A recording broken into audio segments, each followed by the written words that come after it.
अभी कुछ समय पहले इंस्टाग्राम पर एक रील बड़ा देखा जा रहा था लोगों के द्वारा। मैंने भी वो रील देखा, बड़ा ही जबरदस्त था। और आज देखिए पूर्व मुख्यमंत्री साहब का खिलता हुआ, नूर से भरा हुआ चेहरा ये नजर आएगा। उस रील में एक गाना चल रहा था, जादूगर का जादू हाथों का कमाल है, करते हो तुम कैसे, सबका ये सवाल है। तो ये सवाल होना लाजमी है, क्योंकि आप देखिए कि जादूगर साहब अब कहां पहुंच गए। थोड़े दिनों पहले, क्योंकि मुझे तो अच्छे से पता है, मैं तो भीलवाड़ा गई थी, आप लोगों को दिखाया है हम लोगों ने। तो भीलवाड़ा में कैसे धीरज गुर्जर, राहुल गांधी जिंदाबाद, सोनिया गांधी जिंदाबाद और प्रियंका गांधी जिंदाबाद, पर पूर्व मुख्यमंत्री साहब और सचिन पायलट का कहीं नाम नहीं था।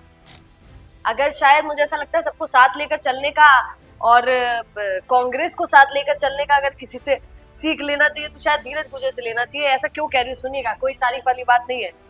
आप देखिए ना, आप कहीं और जाएंगे राजस्थान में तो वहां पायलट साहब के नारे आपको दिख जाएंगे, गहलोत साहब के नारे दिख जाएंगे, पर इन्होंने, नेताजी ने एक भी बार पायलट साहब का और गहलोत साहब का नारा नहीं लगवाया।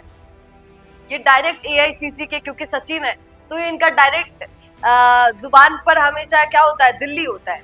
ये नेशनल की बात करते हैं, स्टेट की बात नहीं करते हैं भैया। तो यहाँ पर आपने देखा उस दिन क्या भीड़, क्या हुजूम इकट्ठा किया था धीरज गुर्जर ने।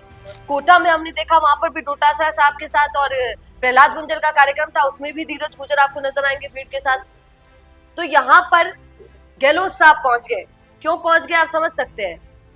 जहां पर उनको पता चल जाता है कि माहौल थोड़ा सा गर्म है, पब्लिक से मिलना जरूरी है, इनसे मिलना जरूरी है, तो धीरज गुर्जर के पास जाकर खड़े हो गए। ये फोटोज उन्होंने ट्विटर पर डाली अपनी अपनी, खड़े थे, लिखा कि एआईसीसी सचिव जहाजपुर के पूर्व विधायक साहब धीरज गुर्जर के साथ आवास पर पहुंचे, मिले, और ये फोटोज उन्होंने लगा दी। अब आप सोचिए, भीलवाड़ा में देखिए कैसे भव्य स्वागत अपना करवा रहे हैं। तरह तरह की पगड़ी पहन रहे हैं, कभी रेड कलर की ये पहन रहे हैं, कभी व्हाइट कलर की ये पगड़ी पहन रहे हैं, माफ कीजिएगा पगड़ी नहीं, टोपी पहन रहे हैं। तो भीलवाड़ा में कैसे पहुंच गए अचानक, ये बहुत बड़ी बात है। आप सोचिए। और कल तो मैं देख रही थी वो वीडियो, कैसे कन्हैयालाल हत्याकांड पर अब फिर से पूर्व मुख्यमंत्री साहब एक्टिव हो गए, कोई और हो या ना हो। कहा कि मेरी सरकार को गिराने के पीछे ये मामला था, मतलब इस पर खूब बोल रहे थे भाजपा सरकार, और इसी वजह से मेरी सरकार गिरी। और आज कन्हैयालाल के लिए भाजपा सरकार ने क्या किया, प्रेस कॉन्फ्रेंस बुला ली भैया, और बकायदा बोल रहे हैं कि मेरी सरकार इसीलिए गिराई गई, पर क्या मिला, कुछ नहीं। तो उनको लगता है कि उनके काम की वजह से नहीं, बल्कि इस हत्याकांड की वजह से अशोक गहलोत की सरकार गिरी, उनको खुद को ऐसा लगता है। पर बात थोड़ी सी इस पर कर लेनी चाहिए कि गहलोत साहब कितना एक्टिव हो गए, और जहां पर उनको पब्लिक दिख जाती है, जिसके साथ पब्लिक घूमती फिरती है, उसका सहारा लेने वहां पर पहुंच जाते हैं। धीरज गुर्जर की एक आदत है, क्योंकि वो पायलट गहलोत नहीं करते हैं, है ना, तो उनको किसी के खेमे में लोग नहीं डालते हैं, वो तो डायरेक्ट एआईसीसी, डायरेक्ट नेशनल की बात करते हैं। इसलिए गहलोत साहब के भी फेवरेट वहां है, इसलिए गहलोत साहब भी उनसे मिलने पहुंच गए बिना कोई संकोच किए कि भैया इतनी भीड़ तुमने बुलाई तो बुलाई कैसे, तो मैं भी पहुंच जाता हूँ तुम्हारे साथ, मैं भी फोटो शोटो खिंचवा लेता हूँ, तो सबको लग जाए कि कितने एक्टिव है हमारे पूर्व मुख्यमंत्री साहब। और आपको रियलिटी बताती हूँ, आज भी कई किसान पूर्व मुख्यमंत्री साहब की तारीफ तो करते हैं भैया।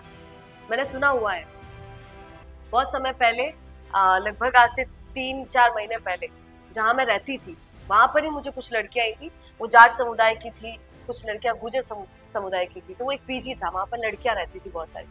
तो एक बार मैंने उनसे पूछ लिया था कि क्या कौन से नेताजी अच्छे लगते हैं, कौन से मुख्यमंत्री की तारीफ करोगी, तो उन्होंने यही बोला था कि गहलोत साहब की सरकार में पेपर खूब लीक हुआ दीदी। मैं तो पूरा मानती हूँ, क्योंकि हमारे तो खूब हुए, और उसके लिए दुखी भी होती हूँ, क्योंकि कितना टाइम हमारा वेस्ट हो गया। पर एक बात की तारीफ करूंगी कि किसानों के लिए खूब किया था गहलोत साहब ने, क्योंकि मेरे पिताजी किसान।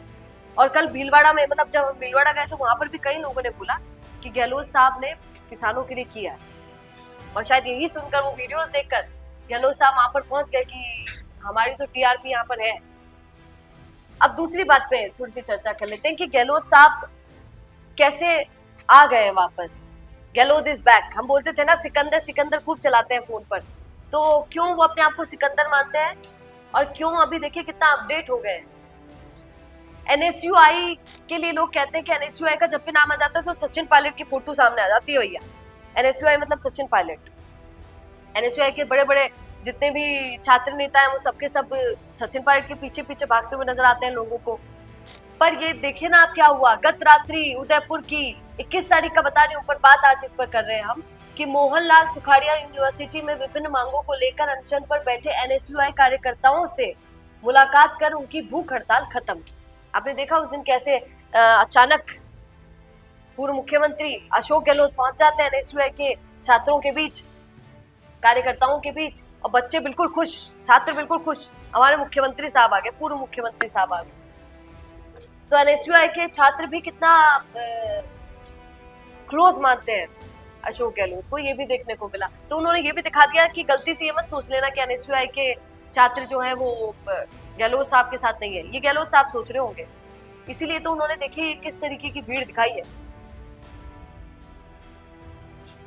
मैं तो देख रही थी उस दिन वीडियो, काफी लड़के जा जाके उनसे मिल रहे थे, उनकी एक हंसी के लिए, उनके साथ एक फोटो के लिए तरस रहे थे।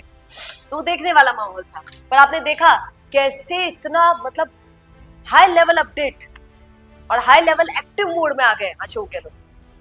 उदयपुर पहुंच रहे हैं, भीलवाड़ा पहुंच रहे हैं, हर जगह पहुंच रहे हैं, अपनी बात रख रहे हैं, सबसे मिल रहे हैं, जो जो उनकी खिलाफत कर रहे हैं वहां पर भी पहुंच रहे हैं। तो ये देखने वाली बात होगी कि क्या आगे का रुख होता है। भीलवाड़ा में मैंने जब लोगों से पूछा था कि 2028 में किसकी सरकार, तो आपने देखा कि उन्होंने क्या, ये तो भीलवाड़ा की जनता थी। एक जगह को देखकर आप कुछ कह नहीं सकते हैं, सब जगहों को देखकर आपको चलना पड़ता है। आपको क्या लगता है जिस तरीके से ये धुआंधार काम कर रहे हैं पूर्व मुख्यमंत्री साहब, काम क्या कर रहे हैं, भागा दौड़ी कर रहे हैं, इधर भाग रहे हैं, कभी उधर जा रहे हैं, इस पर क्या कहेंगे आप? कमेंट जरूर कीजिएगा। बने रहिए द फैक्ट इंडिया के साथ। नमस्कार। तो दिखता नहीं है वो चलता नहीं है, लेकिन प्रॉब्लम तो यही है कि अपने बिजनेस को दिखाएं कैसे, पूरे इंडिया तक उसको पहुंचाएं कैसे। अगर आप भी ऐसा ही कुछ सोचते हैं तो समझिए आपकी समस्या दूर हो गई। जी हाँ, अब फैक्ट इंडिया न्यूज से आपके विज्ञापन, आपके पॉडकास्ट, आपके रियल एस्टेट प्रोजेक्ट्स, आपके बिजनेस को पूरे राजस्थान में पहुंचाने का एक बेहतरीन मौका आपको मिल रहा है, जहां पर आप 480 लाख प्लस सब्सक्राइबर्स और 10 करोड़ से ज्यादा टोटल न्यूज वाले चैनल में पहुंचा सकते हैं अपनी बात हमारे यानी फैक्ट इंडिया के साथ। अधिक जानकारी के लिए व्हाट्सएप करें।